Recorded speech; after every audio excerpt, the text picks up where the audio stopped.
தனித்து நிற்கிறோமே என்று கவலைப்படாதே. 1000 உறவுகளால் தர முடியாத பலத்தையும் அனுபவத்தையும் தனிமை உனக்கு பரிசாக கொடுக்கும். அடுத்தவர்களின் விருப்பத்தை உன்னால் பூர்த்தி செய்யவே முடியாது.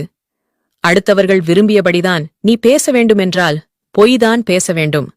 அடுத்தவர்களின் விருப்பத்திற்கு நடக்க வேண்டுமென்றால் நீ நடிக்கத்தான் வேண்டும். அன்பு காட்டி சிலரும் காயப்படுத்தியே சிலரும் மனதில் நீங்கா இடம் பிடித்து விடுகிறார்கள். இந்த 2 விதமான மனிதர்களையும் வாழ்க்கையில் மறக்கவே முடிவதில்லை. தேவையற்ற விவாதங்களில் பதிலுக்கு பதில் பேசிக் கொண்டிருப்பதை விட மௌனமாக கடந்து செல்வதே சிறந்த பதில். நலம் விசாரிக்கவே யோசிக்கும் சில நன்றி கெட்ட உறவுகள் நம்மை பற்றி புறம் பேசும்போது எதையும் யோசிப்பதே இல்லை என்பதே உண்மை. போலி உறவுகள் நீங்கள் வசதி வாய்ப்புகளுடன் வாழும்போது உங்களோடு வந்து நிற்பார்கள். உங்களை பயன்படுத்திக் கொள்ள உண்மையான உறவுகள்தான் நீங்கள் அவமானப்படும்போதும் அல்லது வேதனைப்படும்போதும் உங்களோடு வந்து நிற்பார்கள்.